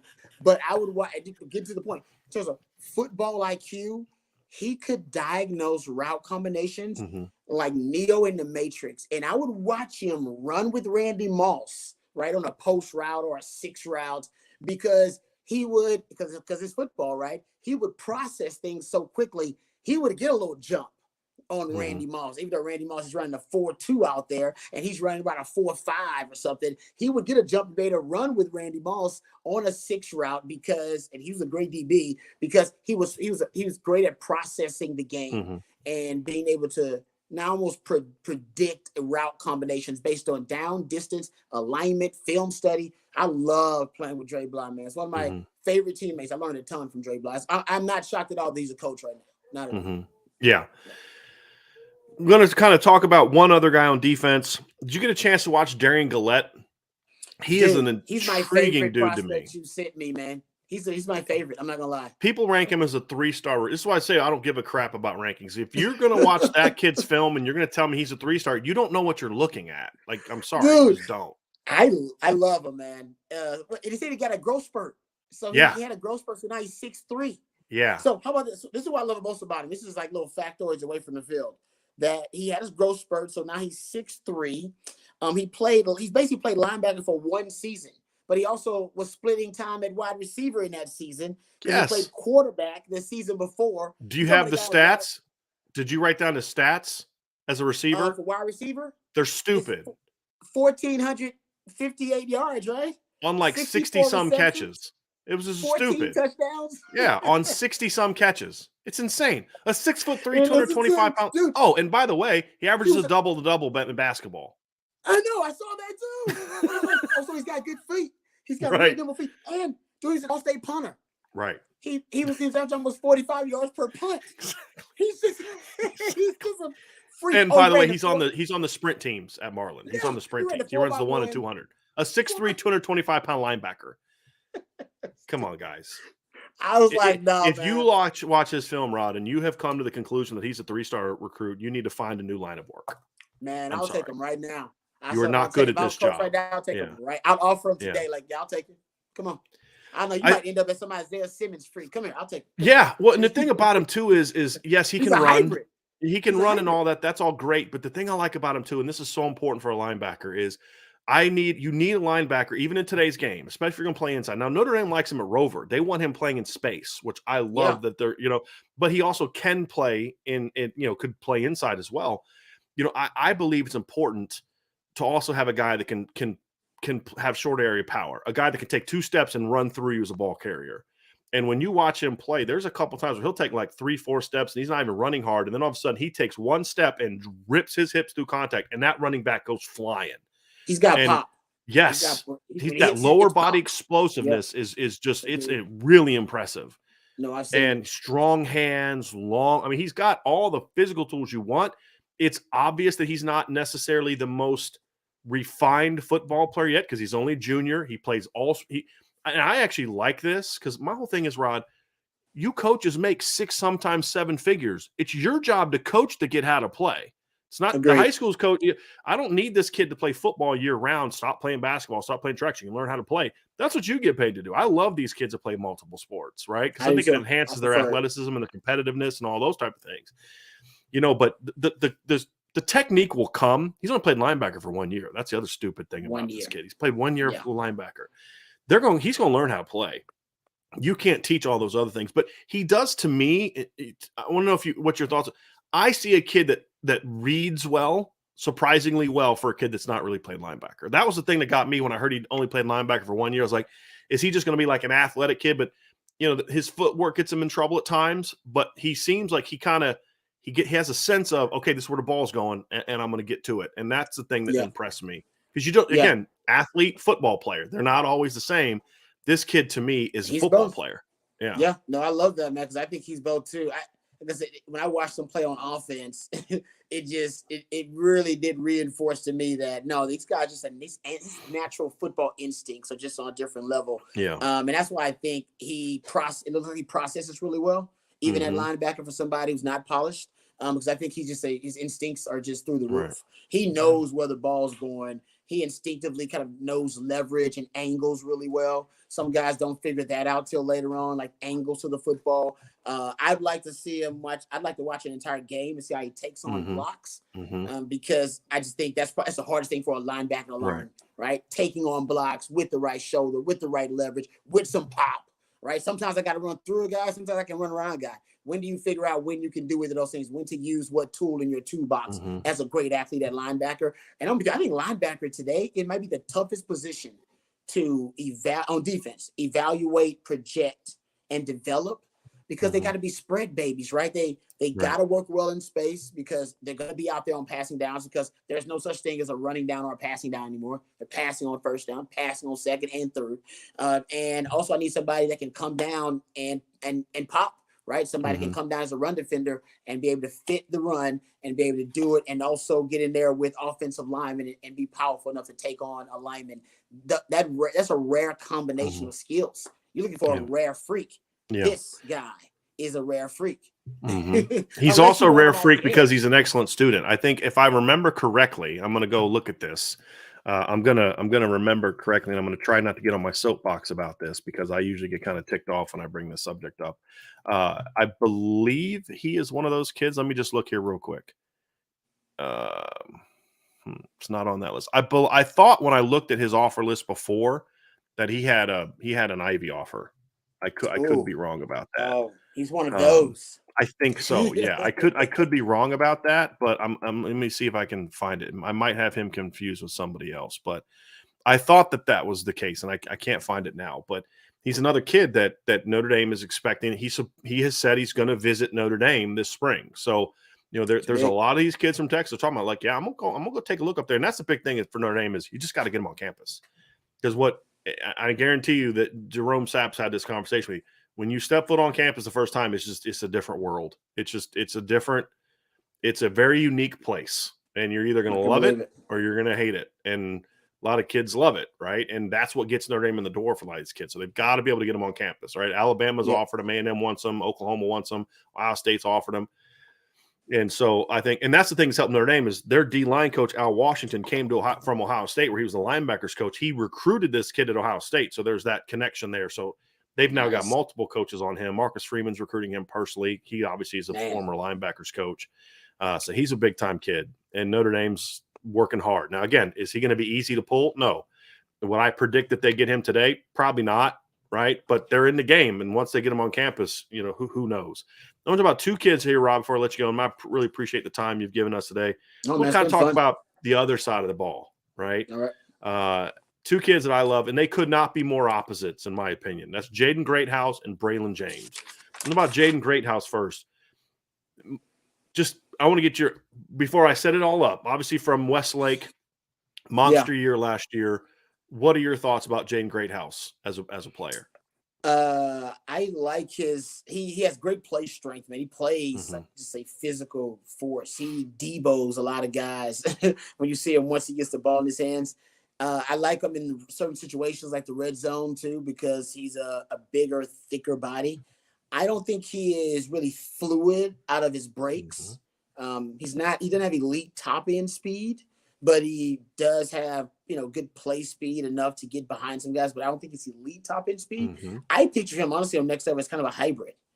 I envision him as kind of a hybrid offensive guy that, Lincoln Riley uses some guys like this, where he basically uses the guys an H-back, flex tight end / sometimes he may be a fullback. Jeremiah Hall was that guy for him. Honestly, Jaden Greathouse, this is a weird comparison, he would be an Aaron Hernandez in my offense. I would turn him into kind of a flex tight end, honestly, more so than an outside wide receiver, because I don't see him in the slot, and I don't see him on next level as an outside guy. I see him in the slot in the certain offenses. I think he could be a slot in more pro style offenses, where the slot is used more as a chain mover, that kind of thing. But as a slot, like a Clemson slot, he can't play slot in Clemson. Like he can't do that. Amari Rodgers, Hunter Friend, that's just not who he's going to be. I think there are some offenses, and Oklahoma has done this at times, where the slot is more of you're my route runner, you're my chain mover, you're my volume guy, and then he could play a little outside. Here's my thing on him. He reminds me a lot of Michael Floyd at Notre Dame. He's just not as big and long as Michael. Michael Floyd was like 6'3" and had even longer arms. My concern, Jaden Greathouse, is, well, my thing I like is, if you need a receiver that can come in and play as a freshman, he can play as a freshman. He's a very advanced player, really good understanding of route running, how to get open, how to stem, how to stack, how to decelerate, how to accelerate. I mean, being able to manipulate speed is one of the most important aspects of being a great receiver, in my opinion.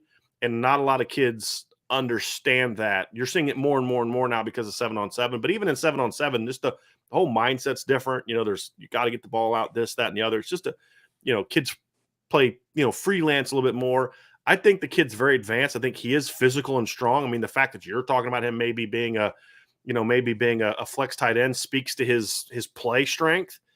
So I think he can help you right away. My concern, however, is I feel like of all the receivers on the board, he's the closest to, this is what he's always going to be. He's closest to finished product that you're going to find. That's my concern, is how much better is he going to be in 3 years compared to where he is now? Because he is an advanced runner. Most kids at 17 don't get more flexible as they get older. They get less flexible. He's not real flexible now, right? That's a concern that I have too, that you kind of addressed. And so, great receiver, I just don't know, the athleticism concerns me a little bit. And when you talk about projecting to the next level, if I'm starting a high school football team, I want that kid on my team, right? But when I project to the next level, I'm not sure just how well his game is going to translate as far as being a dominant, dynamic player. Yeah, but I think at receiver, that's the case. That's why I would turn him into something almost as a freakish hybrid and move him as a flex tight end, move him around at times, in terms of situationally, put him in the slot. Some situations, I move him around as an H-back. Because I think if you just want him to play wide receiver at the highest level against like athletes at DB, I think, like you said, he is not going to progress, in my opinion, and evolve and get better every year. I think he can do that in a certain role as a flex tight end. Because I think athletically, he's going to be limited on the other side. I love his hands. I love like I said, I do think he's got a really good football. Like, he finds space really well. But I wouldn't just try to leave him out there and say, all right, you know what? He's going to consistently beat man-to-man coverage. Anybody he can demand. He's going to be at one point a guy that can have enough gravity to demand double coverage or for them to roll safety coverage his way. He's never going to be that guy. I think at times you would do him a disservice just leaving him out there. Yes, as an outside receiver. I think the thing I like with where I would kind of somewhat vary with you is I actually would still leave him a receiver, but the thing is you can't leave him in one spot. To your point, I'd use him in the slot at times. I'd use him as the field outside guy at times. I'd use him because I think in the boundary at times, against one-on-one coverage, he presents some back shoulder, some, just that physicality aspects, right? Like it's like those, this right as a corner. I've got this guy covered, but he's still open because he's 6'2" with super long arms. And if that quarterback can put that ball in the back shoulder, there's not a thing I can do about it, right? I mean, I think he presents some of that at times, but you can't do it all the time, right? I think he can do some things. You said he finds space well. That's why I like him in the slot in Notre Dame's specific offense, because Notre Dame is more of a pro-style passing team where your slot's going to be working the option routes, the quick game, the drags, the crossers, work the middle of the field, hit some corner routes where I think his game would fit well in certain aspects. And I think there are some things you can do with him outside on the perimeter as a field outside guy, with your quick game, because, you can get him because he's a big kid. You can throw him a look screen off RPO, and he can make that corner miss with a stiff arm and go pick up 12 to 15. And also, if you're going to throw some RPOs to your slots and your tight ends, I want that kid on the perimeter blocking as well. So I think if you're going to have him as a receiver, and I like him as a receiver, you have to say, hey, look, we can't pigeonhole kid this into one spot because he has holes in every spot, but he has strengths at every spot. And a smart coach is going to use those strengths and take advantage of it. But again, I just think in 3 years, there's just some more kids are going to surpass him. So that's where Braylon James comes into the equation. He's the exact opposite of Jaden Greathouse because he has all the physical tools. He's just super raw. I mean, super raw, where he may not be as good of a player as Jaden Greathouse today, but in 3 years, he's going to be even better. I love this kid's film. Like this is like a coach's dream. I coached receivers most of my career. This is the kind of kid you drool over. Like, because I can coach. I mean, I know I can get this kid ready to play. I can't teach you to be 6'4" and springy and he's twitchy. I mean, a 6'4" kid is twitchy. Rod is when you remember when that evolution of receiver changed about 15, 20 years ago, where high school coaches started recruiting 2 guards off the basketball team to come play wide receiver. That's this kid's the epitome of that. I was covering those guys at one point. You're bringing up some bad memories, Brian. I don't want to go there. That's what Braylon James is. Like, this is a kid 20 years ago was playing 2 guard somewhere. Now he's a 6'4" receiver that can run and can jump. And if he goes somewhere that's got a coach that can teach him how to play the game, this kid to me has a chance to be special. What are your thoughts? I've now set that up. Now you can disagree with me if you want. What are your thoughts on it? I couldn't agree more. I would say if I got to sum it up in like 3 terms, I'd go ball skills, burst, body control. That's what I love most about his game. He's long and rangy just as an athlete too. And I thought he actually was a decent return man. You watch some of his film as a return guy. He's great once he gets the ball in his hands. But I always say the art of basically the route running is the art of creating separation. And he's really, really keen at just creating. He's not a polished route runner at all. And I would say there's some route runners in the NFL who aren't polished route runners. DeAndre Hopkins isn't a polished route runner, but he creates separation. He has a knack for it. And this knack for almost how NBA players, great players with the ball in their hands, obviously as NBA players, but they can create just the amount of space they need. He does that as a wide receiver. It's freaky. So I'm with you, man. He tracks the ball well on the deep ball.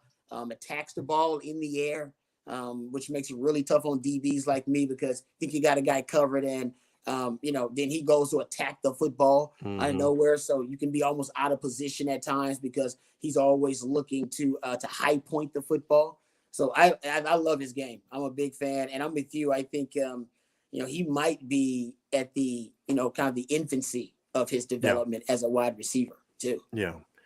I just think there's always a need in today's game, especially as you see more and more man coverage, where you have a guy that's just never covered. And what I mean by that, this is what I would tell quarterbacks is, look, that guy's 5 inches taller than the cornerback going against him. I don't care if he's covered. He's not covered. Throw the ball here, and that corner can't do a thing about it. I think there's value to that. And I think that's what made Devontae Smith so unique is he was one of the few kids that could do that in a 6'1", 160-pound body. Usually you need those like 6'4" guys like Chase Claypool at Notre Dame and Miles Boykin. And then I think Braylon James kind of falls into that mold, but with a little bit more speed at the same age. Those guys developed speed later under Matt Bayless, but I think Braylon shows up with more of that speed. And I just like, again, there's certain things as a coach you can't teach. I can teach a kid how to stem. I can teach a kid how to manipulate top ends. I can teach a kid how to battle with the DB with his hands, at the line, down on the field. I can teach a kid all types of things. Can't teach you to be 6'4", and I can't teach you to be a 4'4". That's God's job. My job is to harness it. You know what I mean? And so trust me, man, if I'd have got 2 more inches, I'd have went 1 round higher in the draft. Yeah, that's the way true. it is. That's true. Absolutely right. I was told that by NFL scouts. Like, man, you're 5'8", so you dropping on our draft board a little bit. Been there. I've had plenty of those conversations when in high school. I outplayed that kid all week at this camp. I'm throw harder than he did. I threw further than he did. I ran a 4.6. He ran a 5. And I'm like, why are you guys all over? He's like, he said, you see that kid right there? I said, yeah. I said, I can teach him to throw football. I can't teach you to be 6'5". Exactly. Hey, okay. No, not a lot I can do about that. You know what I mean? So it is what it is. Rod, this has been a blast, man. I really appreciate you coming on. This was a lot of fun. Anytime, man. This is good. This is fun. Anytime I can come on and talk ball with you guys, man, I appreciate it. Well, maybe down the road we get closer to signing day, they may have a few of these Texas kids on board, and we can kind of We can talk more of them and talk some ball, but we'll obviously talk as we get closer to the season. I'm really curious to kind of hear what your thoughts are on what Texas is going to be this year. I was having a conversation with a friend of mine. I think one of the things we're going to do this summer is kind of each week kind of bring on somebody that talk about a team that we're intrigued by. Oh yeah. And obviously, that'll be you, because you're a lot like me. You try to be objective, even though it's your alma mater, you try to be objective, and here's where they're good, here's where the concerns are. I'm very intrigued by Texas this year, and could see them going one of two ways. And it's going to be really fascinating to see kind of how they develop. And then how does the changes at Oklahoma impact Texas, all these type of things. So going to be really fascinating. So we'll definitely bring you back on, and I look forward to coming on with you guys. Tell Kevin I said hello, obviously. That's my guy, but I enjoyed it, Rod. Thank you so much. And hopefully that Notre Dame kind of takes our advice, and they've already done it, which is kind of why we're having the show, and continues to be able to go down in the state of Texas and get some players, because I think it could work out for them really, really well. So no doubt, man. Hey, Brian, I appreciate the time. Anytime you need anything from me, just let me know. I'll be in touch with you too, man. When we start breaking down the preseason stuff, our top 25 and all that, Notre Dame will be there, so we'll reach out as well. So we'll be in touch, brother. Tell the people where they can find you, Rob, before we get out of here. I'm at Rod Babers in the Twitterverse. That's simple. But I do a show from 3 to 7 p.m. Central Standard Time on 104.9 The Horn called Ball Don't Lie. So you can check me out there as well. Also do Longhorn Blitz podcast. So anywhere you find your podcast, I do a Longhorn Blitz podcast with myself and a couple of other guys, and we just break down football all the time. Football season never ends for us. Yeah, that's right. See that name? See that name right there, Rod? Irish Breakdown. We're talking ball. That's what we do, right? We talk ball. That's right. So obviously, Irish Breakdown, people, hit that like button, hit subscribe button, hit the notification bell, share this podcast. Obviously, sign up for our newsletter. Check out the message boards.irishbreakdown.com. We've got some intel on the quarterback position in 2023 on the board today. So if you're a member, you've already seen it. If you're not a member, you're missing out, because it is some juicy, juicy stuff about Notre Dame quarterback visits and who the top guy is and how things are going. So you're definitely going to check that out. So Rod Babers, thank you so much. I'm Brian Driscoll. Everybody have a great rest of your day. Thank you so much for joining the Irish Breakdown podcast.